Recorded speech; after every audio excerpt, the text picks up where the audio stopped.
Ladies and gentlemen, the most exciting stage show you've ever witnessed.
Well, hello, everybody. Good evening. It is the Brofessionals. Graham is on vacation, or so he says. And we are here to carry the torch. It is a rotating show from our channel to channel, and it is my week. People are like, man, 9:30, what's up? Later, changing the time. Last week we were 10 o'clock. We're a little bit later. Tonight, kind of like last week, not necessarily comic book talk, more current event type stuff. You're going to hear us ranting, raving, and that's basically it. If this goes well, if this goes well, you guys can thank me. If it goes bad, it's probably Billy's fault. It probably is. Probably is. And if it goes gay, it's Aaron's fault. Hello. Oh, look. Oh, yeah, definitely. Yeah. Andy with a nice tongue will be coming from Aaron. Lots of guys in the chat. Hello, everybody. What's that? Comment down, guys. He's more, okay, fine. I can't bench 135 pounds. I already admitted that last week. You know, actually, I was reading that. God, we always go off on tangents, but that's okay. I was reading that if you can bench just once 225. Yeah, you're in like this really high percentile of people, because obviously that's a heavy weight and not everybody can, push up 2.25 once. I think I can, because right now when I go to the gym, I can do 200 for a few reps. So I would assume if I can do 200, 5, 6, 7 times, I could probably do 2.25 once. So wow. You would think. Do you also know that if you make $50,000 a year, you're the top 1% of wage owners in the entire world? You're kidding. Nope. Wow. Think about that. And on that note, Billy, if you make $200,000 or less, you are working poor in Orange County, California. I bet.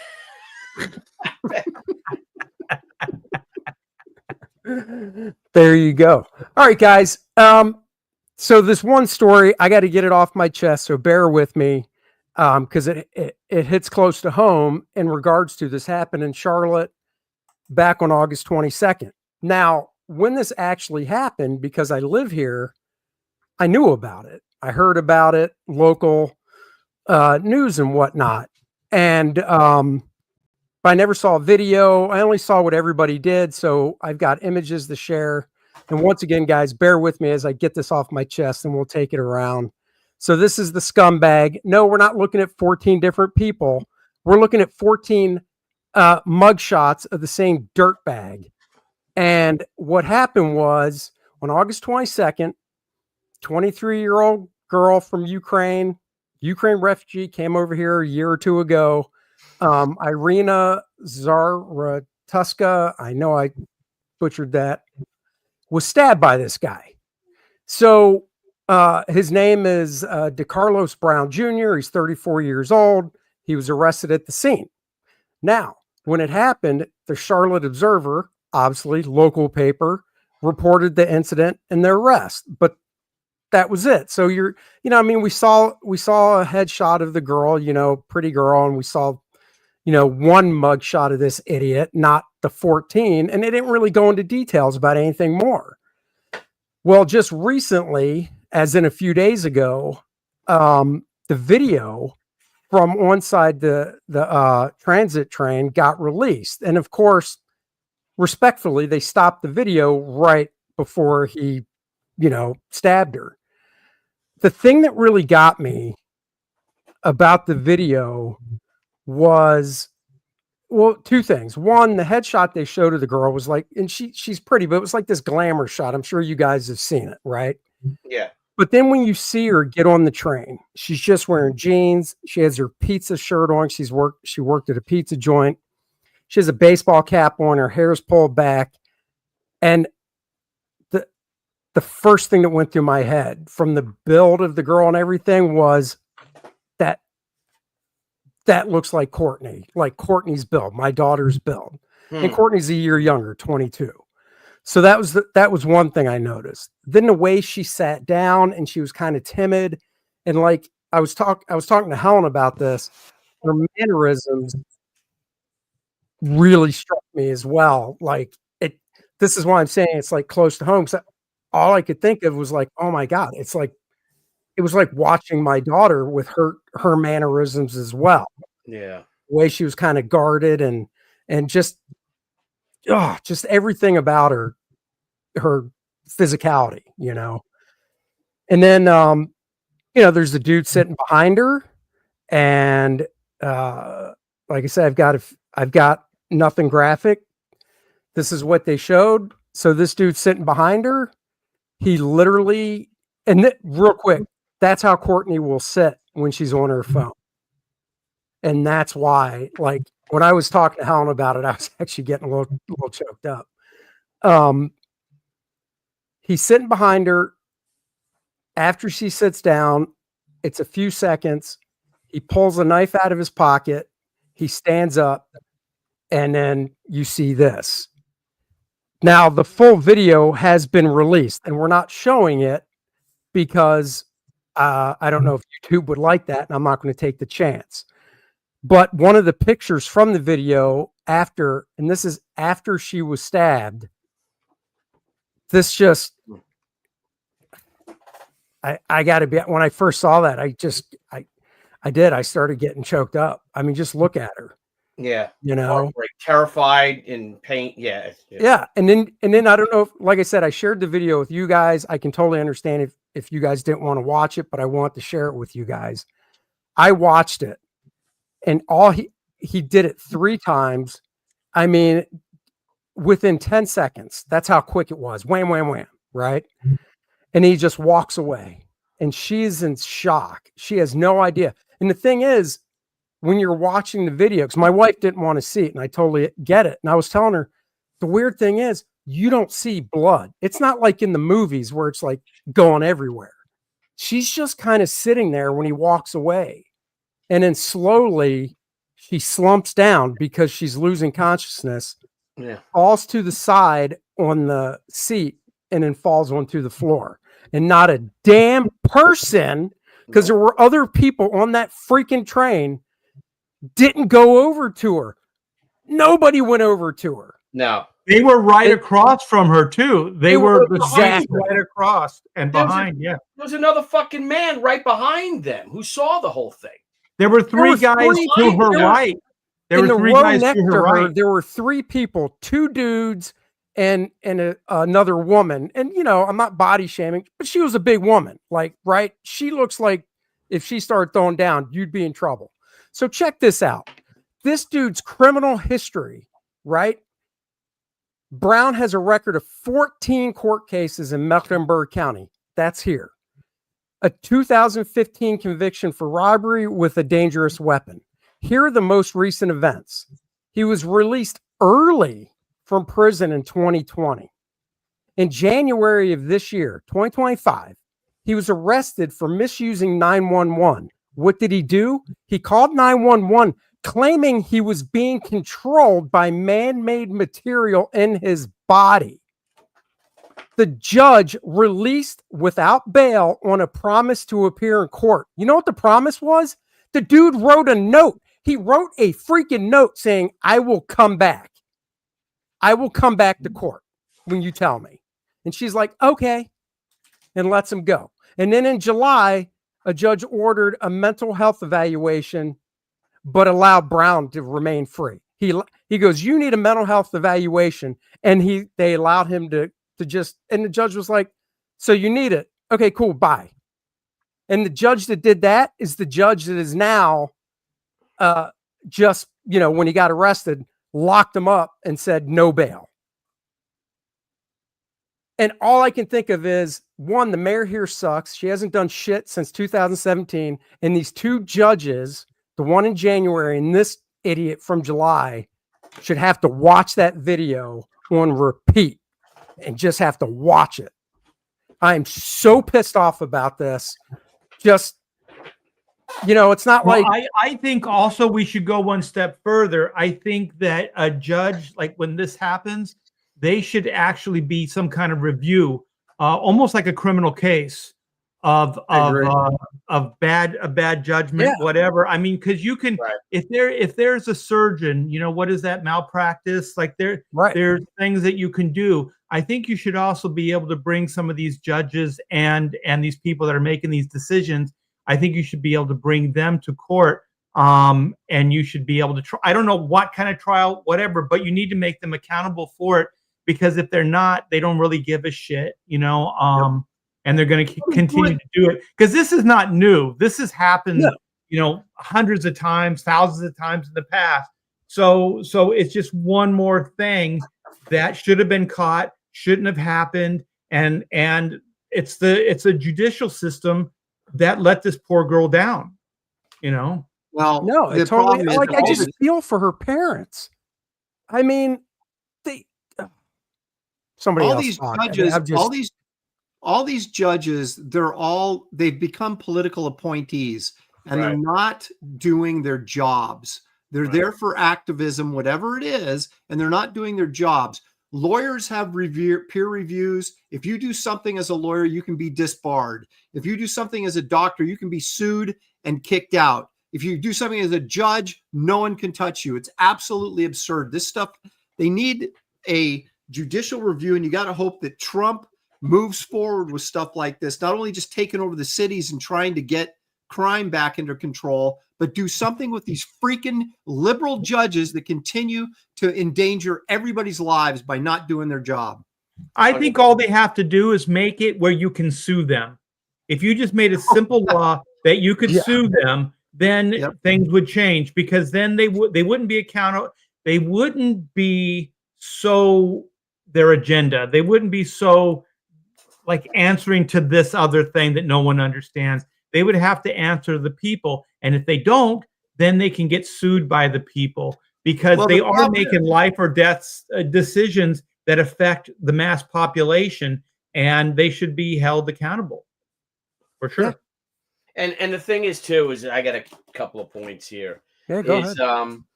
Greg Gutfeld was right. If you guys watched the Five, not the Five, the Gutfeld show, is that they said this guy was crazy, had mental issues. No, this guy's pure evil, because if he was crazy, right, he would have stood up screaming blah blah blah. No, he made a conscious racist effort, a savage fucking attack, and that's what this guy is, a fucking savage, because I wouldn't call him an animal, because it's an insult to animals. That he made the conscious effort to do this, to murder this woman, and got up and felt comfortable enough to said, I got one. I got the white woman. I got the white woman, right? And then what does he do? He flees, though. So if he was fucking crazy, he wouldn't have fled. First of all, he wouldn't have. If he was crazy, he would have went up to anybody screaming and stuff like that, because we've all seen crazy people. It's the Daniel Penny thing. Remember in New York, that guy was crazy. Yes, exactly. And, the thing is, I would argue that just doing what he did is a type of crazy and insanity. But the thing is, I do agree with you that the man's an animal. And just because, even if he was crazy, okay, they say he's crazy, it still doesn't excuse the fact of what he did, which was very barbaric. And I don't think the law and all the society should go, oh, poor guy, because he's mentally ill or whatever. I don't think that should be the case. I think that there were several times that this guy could have been taken off the street. He was a danger to his family. He was a danger to himself. He was a danger to the mass population. So he should have been taken out of the game. Like you said, Billy, some people are just evil. They're savage, right? Yes, they can't be among civilized people. They just can't be in society. They have to be taken out of society. Not that you have to put them away in this gulag and not feed them, stuff like that. You still treat them like human beings and all that other stuff, but they can't be with us. They just can't. What you got to do, because the same thing people say about Hitler, right? No one's calling Hitler, oh, he was mentally incapacitated. He was crazy. No, they say he was evil. And that's what this guy is. Because I'm like you too, Andy. I am fucking infuriated over this. And the thing is that if you want to do something, like you said, put him away. What do you do with an animal that is hurting? Let's just say this guy is hurting. You put him out of his misery, because he's also entitled, because he's gotten away with it 14 other times of doing things. That they said the people that murder people, at least everyone, I think the vast majority of people that murder other people have been arrested at least 3 times prior. Like what I'm saying, just to clarify, Billy, just to clarify, I'm not saying like right now we should put him away and take care of him. I'm saying that ship has sailed. That fucker's a murderer. You know what I mean? Like he is evil. There's no doubt. He should be tried for murder with everything that you can. He's actually, so Art, I don't know if you heard, Trump said that they're making this a federal murder crime. Right. And they're stepping into it, which is good. I mean, what happened to 3 strikes? 14 times. Like, I get it. One time, you're out. Okay. Second time, okay. 14 freaking mugshots. Yeah. What happened to 3 strikes, you're out? His mom kicked him out of the house because she was worried he would come in and kill her. Yeah, she was in danger of her life. And this is what drives me nuts, though, is this media bias, again, with this sick, insane agenda that they're calling people who are infuriated over this racist. Yes. Like the asshole on Van Johnson, or whatever, Van Jones on CNN. Van Jones. Are you out of your fucking mind? Because this is what they have to do. They have to it's all part of their big plan is to pull people apart, right? Yep. To cause dissension among people, they want a race war type of thing, and they tried so hard with the George Floyd thing. And it's amazing. It started even with Barack Obama, a complete career politician, a machine politician, that if you, and I was called this out, if you criticized him, anything, they immediately turned and called you a racist. And even people in our fucking industry did it. If you just criticize him, I criticized George fucking Bush before him, because he was, the same thing. And the thing is, too, is that you have this media bias for what works for them. And there was something that drove me nuts, and it started the same thing now. 2 years ago or 3 years ago in my town, this girl who Debbie's mother, friends with her mother, Gabby Petito, was murdered by her boyfriend. If you guys saw that, it made national news. Right. That's a small, tiny town of Blue Point, New York, of 3,500 people, rose up, though, because one of their own was missing, right? And it became a worldwide thing. This woman's missing because that piece of shit boyfriend of hers, Brian, murdered her, drove all the way back to Florida. And the media, what did they turn around and do? Oh, this is because this was a pretty blonde little white girl. Right. And they said, why aren't we telling stories? This is the fucking press. Why aren't we telling stories about the Native American women that have gone missing, that there are 1,000 of them have gone missing in the past year? And here's the thing. Every one of those press outlets, just like this, get this. They scan and they pick over, and they have people specific jobs to follow police scanners and police reports. So they know when this murder, just like this, they knew this girl was brutally murdered on the fucking train, right? And they chose not to cover it. here's the thing. Same thing with the Gabby Petito, because they weren't going to cover that, but that our town rose up and made a big thing out of it. And it started with the local channel here, and that's what happened. But here's the thing: those same press people got the same police reports about. They know that there are 1,000 Native American girls that have gone missing in the past year. You think they'd cover it? Bullshit. Because it's not newsworthy. Just about these poor kids in the inner cities that over the weekend in Chicago, right? People got fucking shot. They refuse. They won't cover that. But if there's a mass shooting at a school, and I love how they call these mass shootings because they take place on school grounds, and there's 50 of them a year or whatever. But those are all gangs and stuff. But look at the mass shooting that happened last week, right? They found out the guy's a fucking tranny who fucking killed the people, and that story disappears. Because it goes against their narrative. They're hoping it's some right-wing fucking white nut job, whatever. And it's disgusting. The press should be ashamed of themselves, and they're not held accountable. They have an agenda. And the worst part is not what they cover, it's what they choose not to cover. Right. Just like all this stuff that came out with Obama, what he did with the whole Russia hoax. That's been there's certain things that should not be politicized. There are certain things in America. There are certain things that shouldn't be politicized. This poor girl's death should not be politicized. No. There should not be a left-right conversation. There should not be any of this shit. There should just be right and wrong. That guy was clearly wrong. He's an evil fuck, and he should go away for the rest of his life, if not be put to death, by the death penalty. It shouldn't have happened. I think these should be all things that everybody agrees upon. The thing that I am amazed, which is different than the past, is like it seemed like everybody in the past would have been in agreement that this was a shame, this was terrible, and that guy was clearly wrong and a bad person. And the difference is now there seems to be a faction that goes, well, it's because of the MAGA Republicans. They're saying that and it's a hate crime, and it's a racial thing. Well, the guy made it a racial thing when he goes, what did he say? Kill the white woman, or I got the white girl. I got a white girl. I mean, that's that's pretty damning. They're calling it that. The left-wing press is calling it that. Right. Yeah, but here's the thing. Sorry. Here's the thing. When you go all in on something, okay?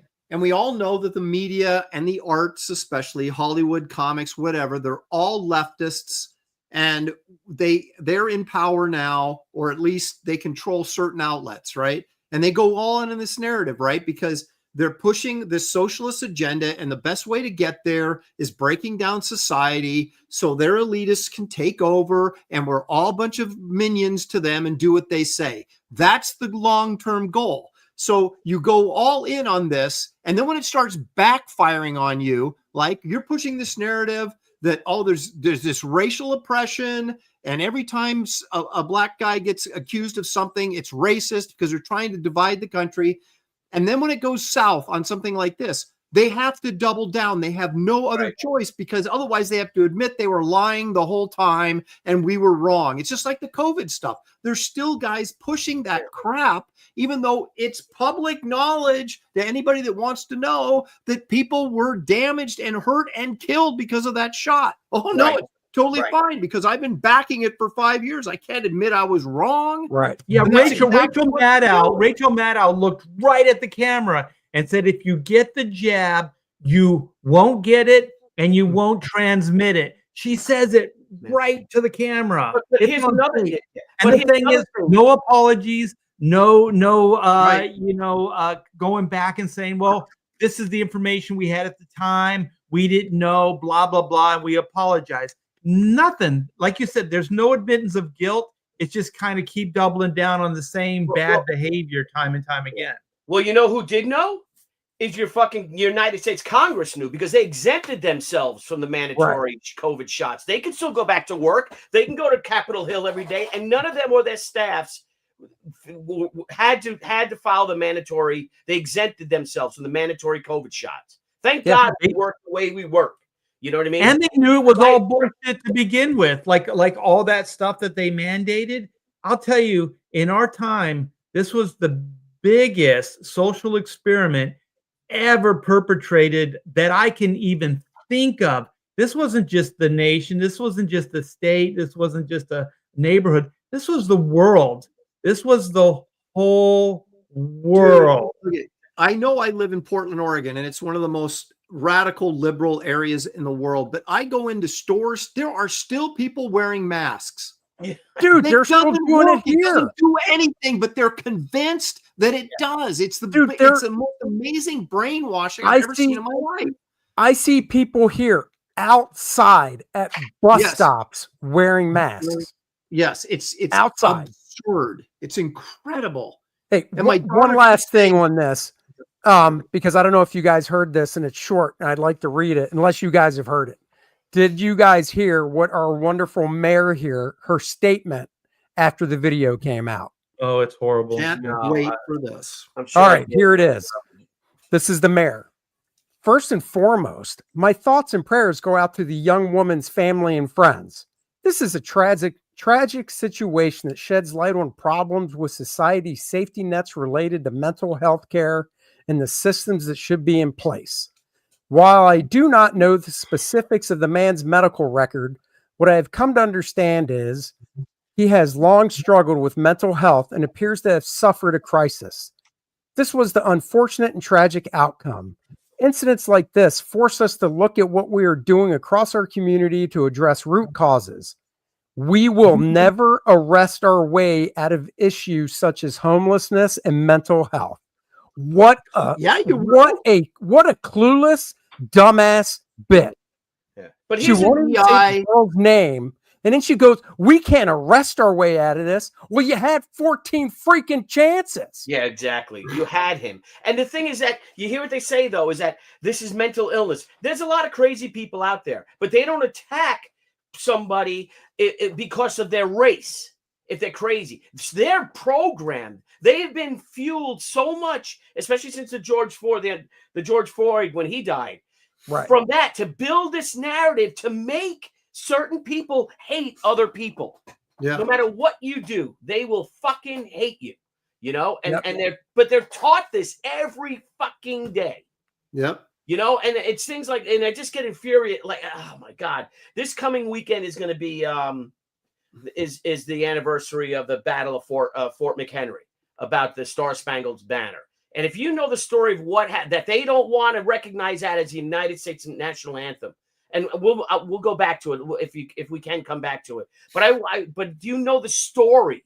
The people have to actually know the real story of that battle and why that song is our national anthem. And I'll get to it, but it's just it drives me up the fucking wall. Oh, we can move on to something else. I'm good. Well, if I could tell my piece on this, I hope that guy gets I said it in our private chat. Yeah. I'd be totally fine if it was like, oh, firing squad, cool. Yeah, well, if I could tell it real quick, then go ahead. The story of the national anthem, right? The Battle of Fort McHenry. That Francis Scott Key is on a prison ship of captured Americans, right? Patriots, soldiers, sailors, etc. Over 100 British ships were in the harbor, Baltimore Harbor. They had to break Baltimore Harbor. If they could break Baltimore Harbor, they could split the United States in two and basically win the War of 1812. But they had to get rid of that fort. That fort controlled the mouth of the harbor. They bombarded that ship for 3 straight hours. And they told them, if you surrender the fort, we will stop this bombardment. Imagine 100 British ships firing all their guns on this fort, right? And they said, no, absolutely not. We are not going to do it. If you lower your flag, we will stop, right? And again, they said no. So what happened with that thing? We all know the song. They bombarded that thing and destroyed the ramparts. The ramparts. You hear that? They destroyed all the foundation of the fort, right? And come morning, after they had been bombarding this for hours, right? 6 hours now or whatever, the flag was still flying, and it was cantered though, right? Mm-hmm. And you know why the flag was cantered? Was because every patriot, when the foundation of the fort was blown up, the patriots all came because they knew not to let that flag drop, and they held that flag up. But what happened is every cannon shot that came in there killed more and more of them. Till at the end, there was barely any able-bodied men defending that fort. Because you know what? They had all died holding up the flag. And you know what was holding up the flag? The dead bodies of the patriots that had held it, and they died in their spot. And one of them even said, "Do not remove my body," when he was dying. "Let me stay here and hold this flag." That's why the flag was like this. If you ever see photos, paintings of it, whatever. Right. And that's what moved them all, that the men on the prison ship, how they cheered, and that moved Francis Scott Key to write that poem. That when the morning haze came, and you know how a morning has fog on the ocean, plus all the gunpowder, all the smoke, and when that smoke cleared, that fucking flag was still flying over that battered fort. And it wasn't stuck in the ground that held that flag up. So that's what you see, something like that. And it was all races that did that, or I don't know how many Asians were there, nothing, but there were Native Americans there. Right, there were African Americans, there were European Americans there that all fought to save that, you know, to hold that flag up. And that's why our flag never touches the ground, because they all died holding that flag. And it was their bodies that was holding the flag up like it's like a foundation of flesh, really, what held it up. Right. And sorry, but that just play some music behind it. All right. Anyway, how about this? All right, Aaron, what do you got? Let me transition, if I will. When I say transition, I don't mean, becoming like Billy, like cross. I have a true transition story, but go ahead. All right. Make me big for a second, Andy, if you would. You got it. Let's see. You're big already, Aaron. See this? Whoa! Hey! Whoa! You know what this is? This is an X-Acto knife. Okay, you may now return what me. What number blade is that X-Acto knife? I don't know, but look at it's a sharp blade.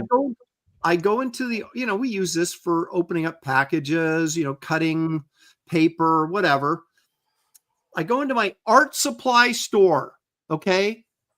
Not a gun shop, an art supply store. These are locked in a cage now, along with the refills. That right there, folks, is a commentary on society, which we were just talking about. I went to a department store the other day. I went into the toy section because, you're always looking for a good deal on an action figure, right? Hell yeah. All the expensive Legos and stuff, all behind locked glass doors on this aisle now. That's how they are here at Walmart. I'm like, what? And it speaks to the guy that stabbed the girl on the bus. It's the complete moral decay of our Western civilization, that we're to a point where you go into a department store and the freaking shampoo and shaving cream is locked up because people are just freeloading, stealing this stuff with no moral conscience and, in most cases, no fear of retribution. And when they say we can't arrest our way out of this crap, that is BS. You start arresting these people, you start punishing these people harshly, they will stop doing it. It's the broken windows. It's the whole broken windows thing. You get them for the small stuff. The dude, not to get heavily back on it, but that asswipe that killed the girl here didn't even pay the fare. Don't let them on. Right. Make sure, double check, have somebody do that. That is their job. That right there would have prevented this. It's like, oh, you don't have a ticket? You're off. And then if that lunatic wants to pull a knife on whoever's checking it, okay. But if it was a white guy that wasn't homeless, they would not have let him on without paying. But if you're a white homeless dude or you're a minority, you can do whatever the hell you want in these big cities and they won't do anything about it. Well, Pamela and I talk about this stuff, as I bet you guys do as well, like what's going on. And I don't think this is just standard old guy talk. Remember your parents would go, what the hell's happening to the world? Like there is real shit that's happening right now. And so we were talking and like, I don't like to just bitch and moan and complain about that. I like to get solutions. I like to try to move forward. So I started saying to her, it's like we have similar conversations all the time. So where are we? Where are we at this point? You know, we all see the problems, or a majority of us see the problems. We see the issues. We see all of this stuff, right? But I think we're at a crucial point right now where we need to stand up. We need to push back. We need to fight, because they don't listen any other way. Like you hear people saying, like, this is weird. Why is this happening? Things like that, because they're used to the way it used to be. There used to be checks and balances, or at least there was more. There were a society behind their police departments. There were these things that existed. They're kind of being stripped away right now. So the people that used to fight these fights are kind of being neutered constantly. Like even in California, the fire department couldn't fight the fire because there was no fucking water. You know, like what the hell? Like this whole infrastructure, everything that we used to think was there for us, like backing our play and fighting our fights, just doesn't exist anymore. So it's like just to harken back to your story, Andy, with the poor girl on the subway. There were 3 guys to her right. There was a woman, and there were 4 people, and there were guys behind the guy that knifed her in that general area. I'm not saying that they could have prevented the stabbing, because I mean things just happen. You're just like, no. If you watch the video, but it was so fast, right? But that guy walked away. Like there was blood on his hands. It was dripping. His hand was just dripping with blood. Like there's no way. But nobody stopped and nobody said anything. And the other one that breaks my heart is that poor lady that was set on fire in New York City on the subway. On the subway, some fucking psycho set a woman on fire, and nobody pushed her down, tried to pat her down, tried to stop the oxygen from getting on her. Take off your shirt, do whatever. She fucking died on the subway. Burned. My God, this is crazy. Walking by. Right. And then they stopped, and then there's even footage of the police that were called. They're standing there while she's still, I mean, she's got to be dead by this point, but she's still on fire.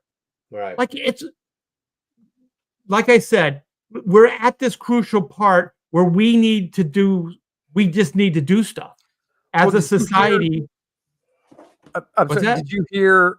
I wish I would have thought of it to find it. So a police chief or something up in Canada said, if somebody breaks into your house, lock yourself in a room. Yeah. Don't confront the person. Obviously, if you can get out of the house and run away, which that's fine. If you can get out of the house and run away, go ahead. But he's basically said, just call 911. Don't do anything else. We'll take care of it. Right. And in a half hour, they'll be there. Response time. And then at the same podcast I was listening to, it was Dave Rubin, and he lives in Florida. And he played a soundbite from a sheriff in Florida that said, somebody breaks into your house, I hope you have a gun. Feel free to take them out and shoot them. You'll just save us a lot of time and money. And he said, you'll be fine. County. My sister lives there. Exactly. My sister lives in Lakeland in that county. He said, you can expect to be shot, and we encourage you to defend yourself and shoot them. We need criminals to know that you break into a home, you illegally with the intent of robbery or bodily harm, you will die. Yeah. Right. California used to have this thing where if you break into somebody's house, and you shoot them and they're in the house, then you're in the right. Yes. If you shoot them and they either fall out or they're outside, then that's on you. Yeah. These are silly, like little like loopholes. And I had a friend, we were young, and his dad was a cop. A guitar player. We were in a band together. We were pretty young. We worked as bag boys at the local, just the whole growing up stuff. And so his parents were getting a divorce, so there was a division. And so his dad wanted to take him hunting, right? This is California. And so, he's getting his rifles ready, all this other stuff, and he hears this noise, and it's coming from the kitchen. So he grabs his gun that he was cleaning, and he goes into the kitchen. There's this guy in his window. He's breaking in the house. And so he shot him. He shot his arm clean off. He had a shotgun. He shot him at close range. He shot and it turns out it was one of the neighborhood kids. And the cop told him, he said, "You're lucky that kid fell inside the kitchen and you didn't blow him outside the window." He said, "Because you'd be in some deep shit." And it's like, I always remembered that. I'm like, this guy was breaking into the house and all that other stuff. And the sad moral of the story is the neighbors treated that guy that shot the kid as a bad guy. Like, oh, well, he was just breaking in your house. You know, he was a neighbor. He was harmless. It's like, well, how do you know they're harmless? Right.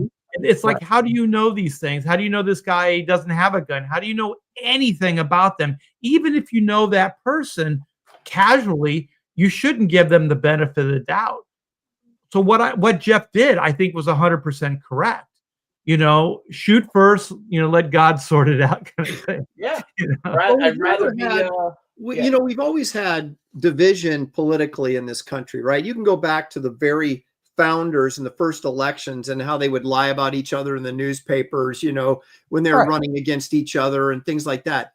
But both sides had a vision of America and keeping America strong. They had different ways of going about it. And of course, people wanted power. It's no different than it is now, but they all had the same ideas. The problem now is you've got these freaking communists who have been working into this country since the 30s and have worked their way into the society now. And they're trying to overthrow this country. 100%.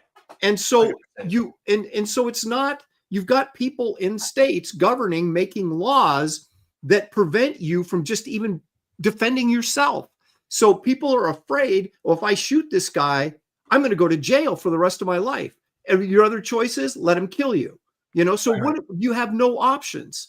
Well, until we can get these freaking commies out of this country, and these jihadists and everybody else that is trying to destroy this country, until someone has balls enough to stand up and say, this is treason when you act like this. I don't care if you're an American citizen or not. This is not acceptable.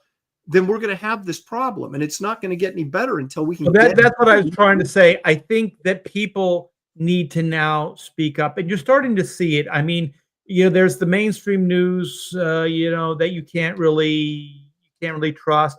But there's a lot of cable stuff. There's a lot of, you know, internet stuff that seems to be giving you a different side of stories.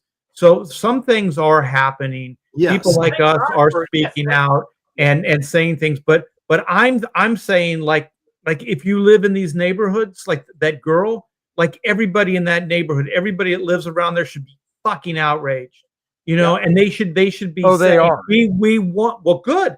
And they should be going to their leaders and say, hey, listen, man, you need to do this. This is what pissed me off about LA. And I'm so glad I moved from that hellhole.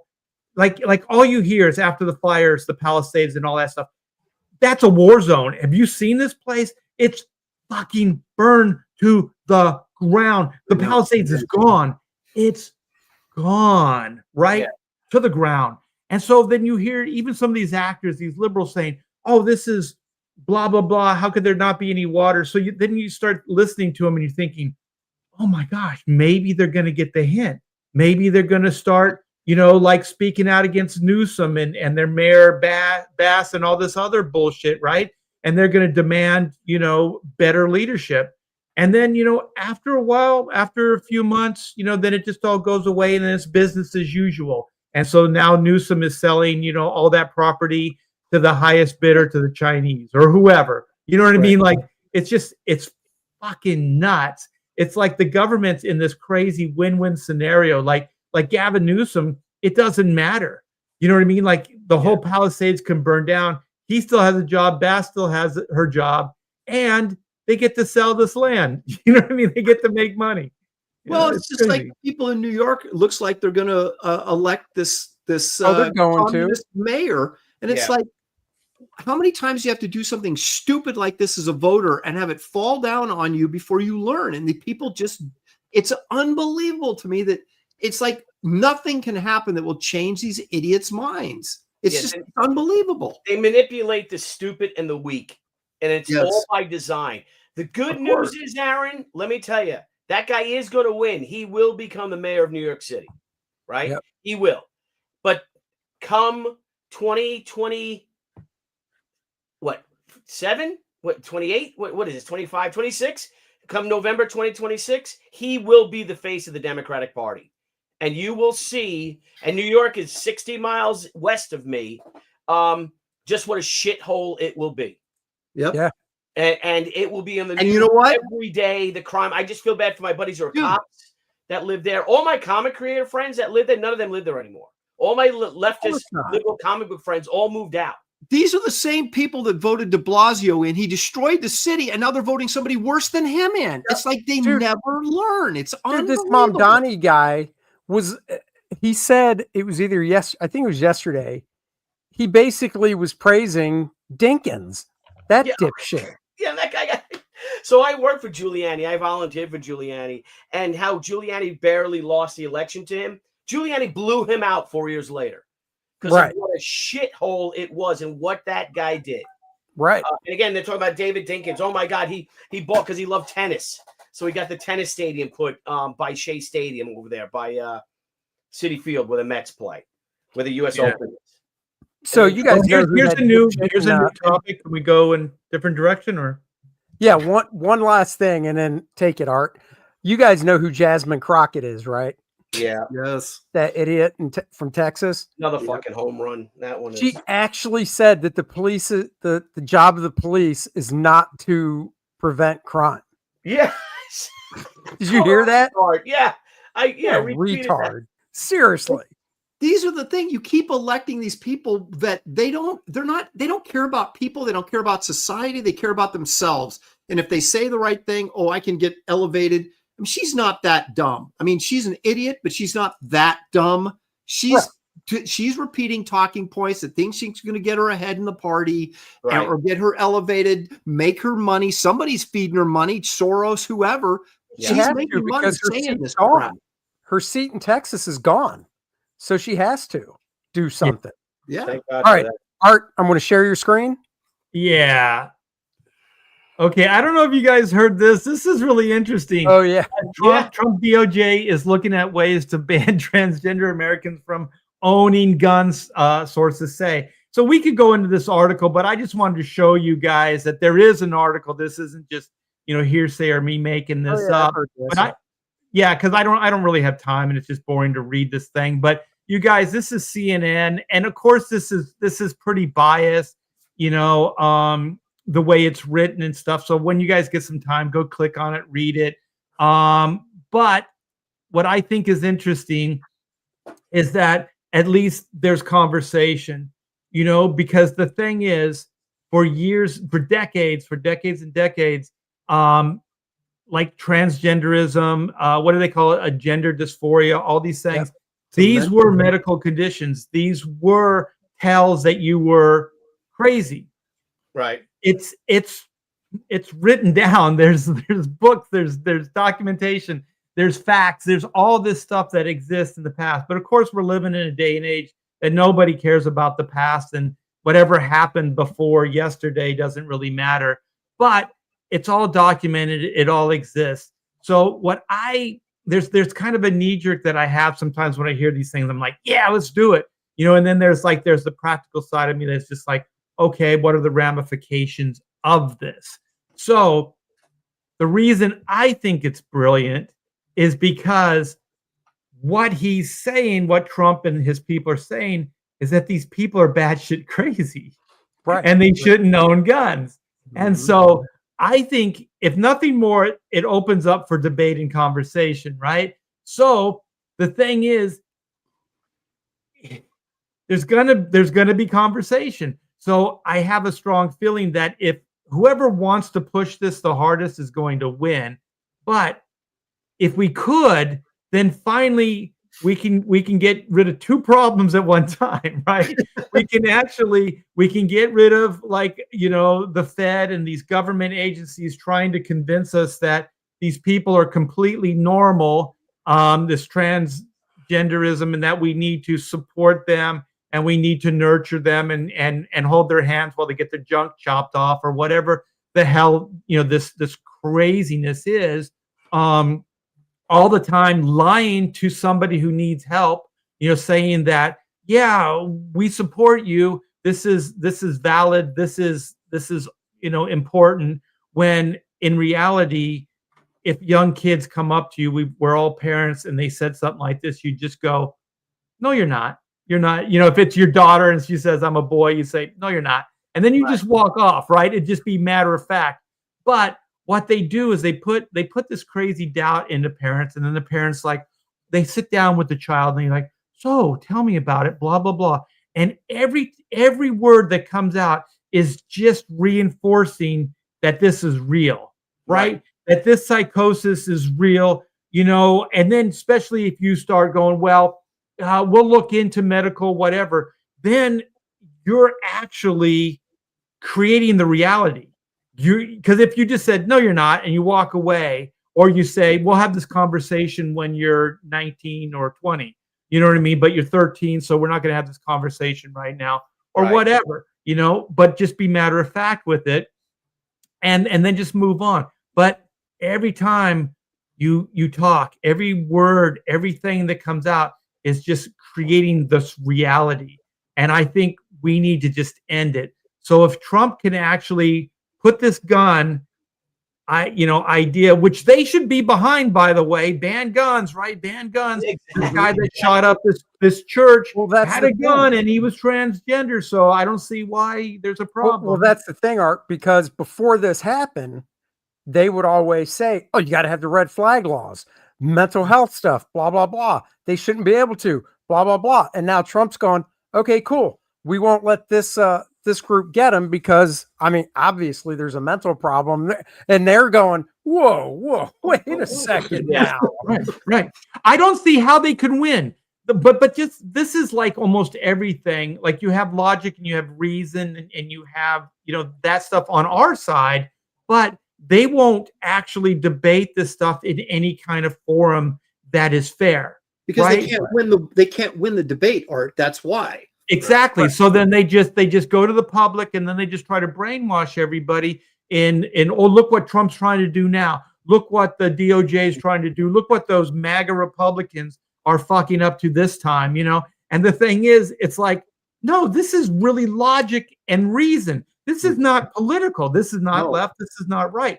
That guy that shot up that church, I think in the past, we'd all go, he's crazy, but he's also transgender, and he was able to get guns. So can we not have a conversation? They're always on the medication too. That's another thing. That's the other thing too. Yeah. It's not just, I think I saw somebody bring up this stat, and of course it's on the internet, so I don't know if it's accurate or not, but it certainly sounds like it is. Where it wasn't just transgender people, but he just said all these, everybody that is like a mass shooter, they were all, some of them were on antidepressants, some of them were on they were all on medication when they did this, some sort of medication. And it's like, these are all people with mental issues. Obviously, normal people don't go in and kill a bunch of kids, which also means that they were under care of a physician. They were under care of some kind of doctor. So the thing is, like if you start going, well, we can't really judge because they're transgender and they have a right to choose, blah, blah, blah. And you have a shrink that's like, well, this is fine. This is okay. Then you're never treating the problem. You're never treating the truth of the matter. You're just treating a symptom, but not really what's wrong. The kid is messed up, and shouldn't have guns. Well, and it'll come back to masculinity. You know what happened last week? That's toxic masculinity, when you pump these kids with all of these toxins in their body and stuff like that, because they want to be boys or girls or whatever, But my wife always, she goes, I grew up in West Virginia. Every boy had a gun rack in their car. Yeah. They all had rifles. Some of them were loaded, and they went to school every day, and then they'd go hunting after school or whatever. They had classes in school for shooting and stuff. There were guns in my school in California. Here's the thing that kills me with the left is they like to blow it up. It's a gun problem. It's this. It's like, okay, there's 400 million guns in this country. What's the percentage of the harmful uses? And it's so, if you look at it that way, it's small. Yeah, I heard that with the amount that are in the country. I heard that people killed with hammers outweighs guns. Well, the thing is, are we going to ban hammers? Well, most gun deaths, the vast majority of them are suicide. But here's the thing: they want to ban assault rifles, right? Which is basically a semi-automatic rifle that can hold a magazine of 10 rounds, 5 rounds, 30 rounds, whatever. That's what they want to ban. But the most murders, the vast majority of murders, are by handguns. Yep. So they want to ban this is what they want to do. So they want to ban the assault rifle, the AR-15, right? First. Then the murder rate's not going to go down at all. Right. There'll be more gun murder. And they're like, well, the problem really is these handguns. And it's a stepping stone to getting rid of everything. 100%. And you want to depopulate, you want to emasculate the population. And I want to the thing is, guns also save countless lives and have throughout the histories. Right. So we don't hear about that. And also, it's the great equalizer, because, like, if you were a woman and you didn't have any way to defend yourself, you were the strongest, whatever, they could dominate you and they could destroy you. But if you had a concealed carry and you had a handgun in your purse, guess what? That guy's going to treat you with more respect than he would have any other way. And that's why guns are important, and that's why they should be in society. And also, here's my soapbox: we as people should have guns. We should have the craziest arms that there are. We should have explosives. We should have Gatling guns. We should have tanks. We should have anything, because we got to send a message to our government. Well, that's because governments have tried to overthrow the people. And if you have that shit, they're going to have to think twice before, and here we are talking the same thing, that Trump is a tyrant, right? Trump is a dictator. Look what he's doing. He's militarized. He's sending troops into our cities, right? Well, those cities, you've emasculated those cities. There's nothing they can do about it. You're all for, anti-gun. The whole point of the Second Amendment is to make that the people will never fear the government will fear the populace. And I'm with you. I think we should be allowed to own guns. Tanks and things like that. Absolutely. Hey, Billy, you're gonna love this. In Corona, there's this old part of Corona in California where I used to live, and they're off the grid, right? But they're real close to all this built up stuff, right? And this guy had crazy shit, and I don't know where he stored it or what, maybe an RV park. But he'd have some of this stuff on his lot, and you could see it from the street. He had a fucking Panzer tank. He had a freaking tank in his driveway, right? And then he had, at some point, he had one of those old fire trucks with the extension thing where they'd have the ladder. Like it would be two different, like a hook and ladder. Yeah, the guy would steer the back. He had one of those, and I remember asking a friend. I always wanted to talk to the guy. But I remember talking to somebody, and he goes, yeah, that guy's got a bunch of stuff, and he rents it out to movies. He rents it out to movie theaters and stuff like that. So he's got all kinds of these like cool relics and stuff like that. And I just started thinking, like, you know what? We need tanks, man. Private people need tanks and shit like that. Think of it like this. If you've got a neighborhood, if you've got well, not even a neighborhood, but one side of your street. Let's say you're driving down the street. If you go left, there's 12 houses. It's a dead end. If you go right, there's 12 houses. It's a dead end, right? If you know for a fact, if you go left, every house is a gun owner. But if you go right, none of them are, and you're a thief, are you taking a left or a right? Right. Exactly. You're taking a right. Yeah. Of course. Why would you roll the dice going, every one of those homes is a gun owner? I'm not going that way to rob a house. It says right here, gun-free zone. They don't own them on this street. Yeah, I used to get in these conversations with people in California and go, well, guns are bad, blah, blah, blah. And I said, well, guns don't kill people. People kill people with guns. And so he's like, well, they're all bad, whatever. And I said, listen, the only reason you're not robbed, so maybe you don't have a gun, right? But your neighbor does. And then maybe your neighbor across the street does, but this guy doesn't, whatever. So the thing is, like you're saying, Andy, just keep them guessing, right? Like they don't know. They don't know who has a gun, who doesn't have a gun. So they're going to have to show respect on some level, or be able to combat it or do some better, And it goes back to what Aaron was saying too. You go into these stores, CVS, Walgreens, the art store, you got dumb shit like deodorant, all this crap locked up. You know what would take care of that problem? The first time somebody comes in and tries to walk out with that shit, they're not shot, but they're stopped. The security guard is like, no, I don't think so. And stops them. Yeah. And then calls the actual police or whatever and is like, shoplifter, get him out of here. Yeah. I used to talk to Amanda going, but the system, the government, the police, the judiciary, they have to convict these people, and they can't just, oh yeah, we caught this guy, we stopped him from taking the deodorant. Then they turn him over to the cops let him go. You know, you can't have, or they go to court, courtroom, and then we were growing up. Out of court. When I was growing up, and then Billy, I'll share your screen. Thanks. When I was growing up, there's that 7-Eleven. It's the one I always talk about. Found the first, got my first comic, whatever. Well, we were a little, we were kind of deviant. Boys will be boys. Did a little, might have done a little of the old, that candy bar looks good. I don't have 50 cents. Is this your homosexual coming of age story, Andy? Shut up. No, Aaron, that's private. Okay. That's next week. But the point is, a couple of my friends got caught trying to lift stuff, just candy from the store. And, we were like 14, 15, and they held them and called the cops. Yeah. That scared the shit out of them. Scared straight. It's, I mean, this all comes down to, and I will reference Thomas Jefferson, who some people say, oh yeah, he was a godly man or whatever. He wasn't, but he recognized how important for a civilized society to govern themselves, there has to be a uniform set of morality that everybody lives by.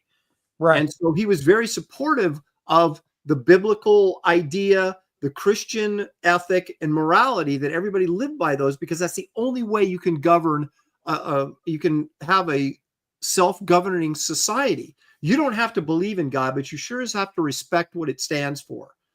Right. Oh my God. And when that's thrown out the window and there's no moral accountability and no one cares about morality, everybody's creating their own morality. That's when you have the chaos that we're dealing with right now. And you know what, Aaron, when you're saying that, like, you don't have to necessarily believe, like, you don't have to be hook, line, sinker, but the principles, whatever, support them. I remember Dennis Prager, he was talking about religion and our government, stuff like that. And he said inalienable rights.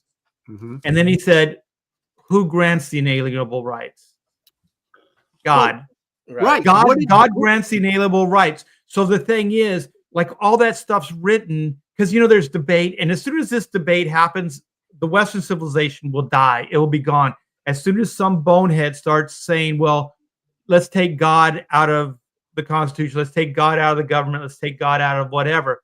Because the thing is, it all falls apart, because the inalienable rights means we answer to a higher authority. We don't answer to man, because they're not man's laws. These are God's laws. So Art, you must not have heard what Tim Kaine said. Going to say that jackass Tim, what's his face? Tim Kaine, the senator who could have been the vice president. Hey, dude, your face is covered by your Professionals logo. You know that? Oh yeah, I should move your face is covered. You can stop sharing my screen if you want to do it first, and then we'll get to it. All right, let me do that. So somebody's already doing this? That jackass Tim Kaine said that the rights don't come from God, they come from the government. Right, they come from the government. Oh my gosh. And somebody's given this guy power? Like, really? He could have been our vice president. What happened to we the people? Like, even if you want to take God out of it, what happened to we the people? Like, no, it's the government. He compared the United States to Iran, saying that God gave us our rights is just like having a religious state like Iran or any of these. Just like, do you even know have you read? The Declaration of Independence. Have you read the Constitution? Have you read any of this stuff? Of course, and the whole thing, ripped them apart. But the whole thing about the Constitution and the Bill of Rights is not for the no matter what Tim in opposite of what Tim Kaine said, despite all that Tim Kaine said, the reason for the Constitution of the United States of America and the Bill of Rights is not rules for us to follow. It's not laws for the American people to follow.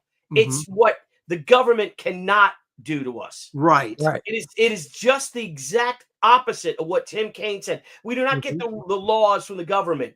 You know, the Constitution is not about how we follow what rules we abide by. It's what the government cannot abide by. That's what the people can inflict upon the government. Right. That's to what keep them in check. Yep. And if you share my screen, it's a good segue. Yeah. So here you have in England, if you guys saw that Banksy's the artist, the street artist. Oh, I didn't see this terrific painting, his street art, spray painting of a magistrate coming down, hammering down on a protester because of all of this free speech stuff. So now you have in the United Kingdom, where they took away everyone's guns in 1997. So they disarmed the populace. And I'll run this while it's playing. And they're saying how Britons have had enough. Bullshit, Britons have had enough. Look how timid they are, right? So the government came and covered up this art.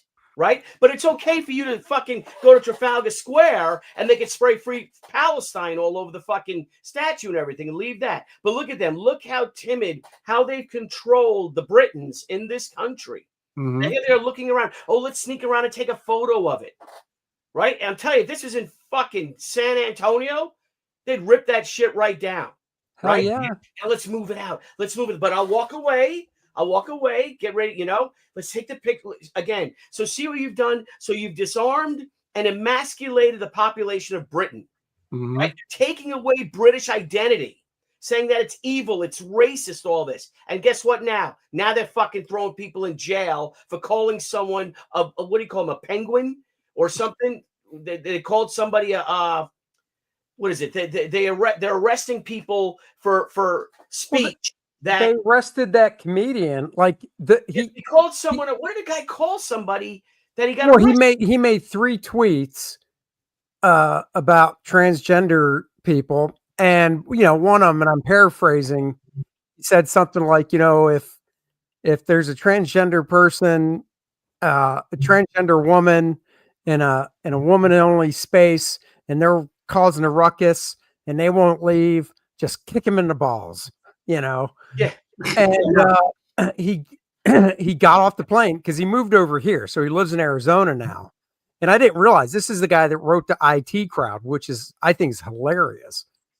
And he got off the plane. And as soon as he got off the plane, there were armed cops there. Yeah. Four or 5 of them. Yeah.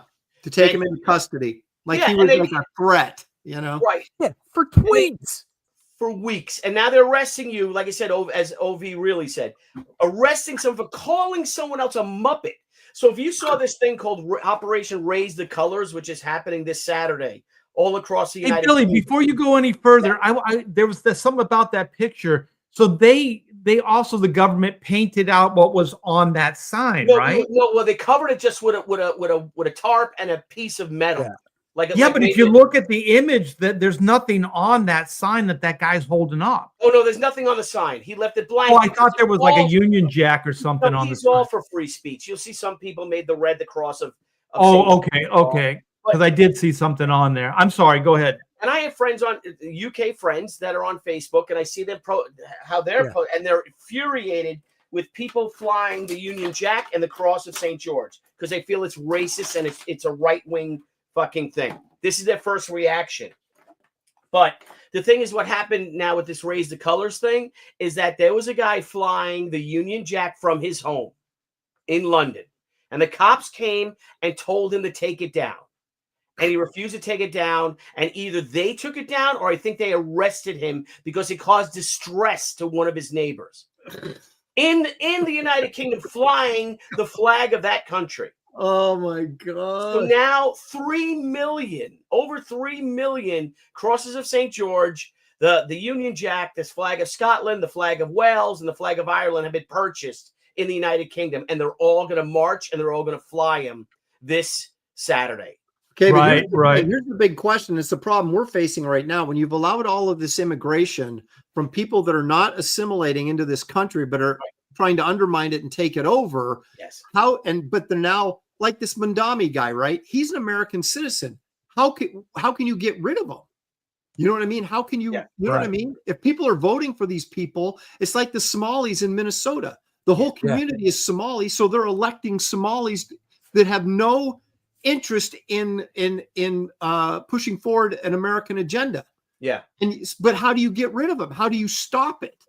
I mean, that's the kind of situation we've been put in now because of all this just nonsensical immigration. That's what I was saying earlier. We just need to figure out, you know, like you can start locally. So if there's things that are local, you can get involved with, and then just move your way up, and just speak more about it, and then take action. Like if somebody's setting somebody on fire, you know, stop them, put it out, man. Push that person down and try to, you know, somebody stabbing a woman. You have the numbers. Like I remember after 9/11, you know, it's like, oh, it's a box cutter on a plane, and then you know the common knowledge was always just do whatever the terrorists want, you know, like just give in, and then you realize that the only reason some things were saved is that last flight, I forget what it was. 93. Those guys actually like, let's roll, you know, and they went and they took those fuckers down. The plane still crashed, but it didn't make its destination, and they went out with their boots on. They didn't die like bitches. You know what I mean? And so we flew. We already had vacation plans and everything. Like it was a family vacation, right? And this was within the week after 9/11, right? And so my wife and I are just talking. We're talking. We're like, what do we do? What do we do? And it's like, well, we go. That's what I said. I said, we go. And she goes, well, what about this, that, and the other thing? I go, well, I don't know, but we can't live our lives in fear. We can't. Right. That's how we lose. That's how we lose these fuckers, right? They're not. Terrorism is only based on fear. So if you fear them, then it gives them power. So I said, we're going to go. We're going to have a complete horrible time. You know what I mean? Like it's going to be the worst vacation ever, and we're going to go, but we're going to do it. And I remember in the airport, everybody was looking at each other sideways. If you were just had like brown skin and you looked, you know, a certain way, they were taking you out of lines, stuff like that. There were armed guards. There was, I don't know, like military, and they had major firepower, and they were walking the beat, and they had their little golf carts, and they were driving around shit. It was like we were in a third world country. This is LAX, right? But the thing is, every man that boarded that plane had the same thought I had. And if anybody acts out, we're gonna fuck them up, no matter what, you know. And the thing is, you have the numbers, and even if it's one person, God, you hope that somebody else is gonna join the fight. Like that poor girl that got knifed. There were like 4 or 5 guys in that general area. They could have taken that guy down just by sheer weight alone.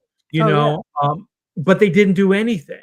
No. And that's kind of where we're at now, that we just have to kind of do in our own way. And let's play the what if game. What if, you know, when that shithead stood up with his knife, somebody saw it and jumped on him and took him down, and either A, just restrained him, or B, they got into a scuffle and, you know, the good guy ended up killing the bad guy. Oh my God, it'd be all over the place. Oh yeah, it'd be all over the place. Yeah, it's what was the first time I heard this? Remember Bernard Getz? Like he stabs some guy with a screwdriver or something like that. And then they were like, he overreacted and blah blah blah. It's like, listen, I can't say he overreacted because I wasn't there. Like even these cop shootings, like, oh, he didn't have to unload his revolver in that guy. It's like, listen, I wasn't there. You know what I mean? I wasn't there, so I'm not gonna like go, well, he had no right, like shooting the guy 6 times. It's like, listen, 1 time or 2 times, what does it matter at that point? The guy's dead, you know? So it's like, well, that's being overzealous, and that's like that's being, you know, overly aggressive. It's like, no, it's like, you know, it's adrenaline. It's like, You know what I mean? Like if you've been in situations like that, you don't know what like, that person. Even in grade school, you'll keep punching the bully. You'll keep punching the kid. You know, even though there's no reason to. It's just kind of adrenaline. It's just kind of what happens. Well, you don't know the whole thing with the cops, and I'm sure Billy knows better than I do, but just from what I know, the few police officers I knew and know, it's basically like you don't know if that person's on something. You have no idea. So basically, unlike Joe Biden, who's like, shoot him in the knee. No, you go for center mass because that's the largest area. And yeah, you basically unload until they're stopped. Until the threat is gone. Yeah, you don't have time to react. I'm telling you, if you're a fucking Cowboy 6 shooter, you know what I mean? Bat Masterson, he ain't gonna be able to fucking draw and shoot somebody in the leg that's charging you with a knife or something like that, or a baton or another firearm. No, come on. Do the mobile. Yeah, the likelihood is like next to none that he's going to hit the guy. But the thing is, I just hate these armchair, you know, like internet warriors that second guess these guys. Like the what was the one cop that saved that black girl that was being held hostage? Like the other girl had a knife to her neck. A knife. Yeah. That guy made like a 1 in a million. Gave him shit. Yeah, and they gave that guy shit for like, well, he could have shot her in the knee. It's like, you've been watching too many Terminator movies, man. Yeah. It's like, come on, that's just not the likelihood of this. Here's the other thing they just said in Canada too. Now I don't know if this is Canada as a nationwide or just a province, but apparently, if you have a doorbell camera like most of us have now, you can't have it facing out to the whole street. Yeah, it's got to be just like your yard and stuff. And it's like, what? Well, who benefits from these laws? Like all this stuff, who benefits? The criminals do. Yeah, criminals do, exactly. And the politicians do because they need a weak society, because it's a weak society. Right. It is easily controlled society. Yep. This is exactly what they want. How the fuck are all these politicians worth millions and millions of dollars? Yeah. Right? When they had public servants for the past 10, 20, 30, 2, 3 years. Mm-hmm. Right? How are they worth all this money? Because they're in control. And that's what the few will remain in control until it's too fucking late, because then they'll come after him. Then, just like they're trying to do with all this Islamic stuff that's going on, that the fucking queers of Palestine is marching for fucking Palestine. For their own demise. I know. And there's a thing. So there is an Islamic law. It is in the Quran that you can lie. A Muslim can lie as long as it protects or helps spread Islam, right? So here they are saying that now they're claiming minority status. We've all seen this, I'm sure, right? And they're sort of that complying thing, you know what I mean? Oh, we're the victim, blah, blah, blah.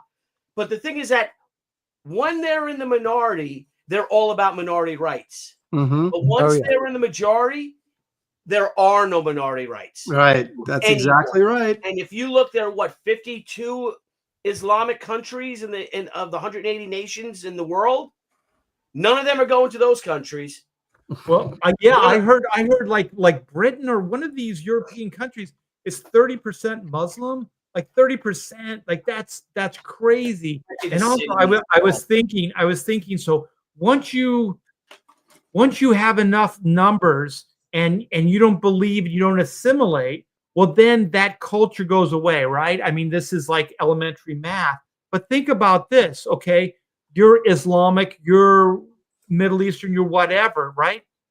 You come in, you infiltrate, you change the culture, the indigenous culture that's there, but your culture doesn't change. You still get to go back to wherever you were, and nothing changes, right? So it's a win-win for these people. They can go in and they can turn, any country into a little Islam or whatever. Well, they lost the Crusades, so now they're invading a different way, and they're still going to end up with the same result. Just sheer population, and it's like, well, that's what China's doing, but China's a little bit more clever about it. They're not being as direct, but we got their number too, so that's a topic for another professional. I was going to say, I'm going to have to clear out in 3 minutes, so I don't know if you guys want to keep going. Yeah, no, we're gonna wrap it up. Okay. All right, guys. Yeah, that was a fun show. Yeah, it was. Hope you guys enjoyed it. We're going to probably try and keep doing stuff like this just to shake it up a little bit. Real quick. Well, one of the things that we do, you guys, just to give you a little insight on kind of what's inspiring this is what we talk about in the green room. This is the crazy shit that we talk, behind closed doors. So we just thought that we would just bring it to you guys. So if you like it, let us know and we'll do more of it. And if you hate it, then we'll go back to, more of the traditional bros format. But just let us know. Interact in the chat, and let us know. Absolutely. Somehow reach out. Yeah, DM us, whatever. All right, guys. LILINETH, Infernal Conflict, 360 backers, 40 away from 400 backers. Let's go. Let's get there.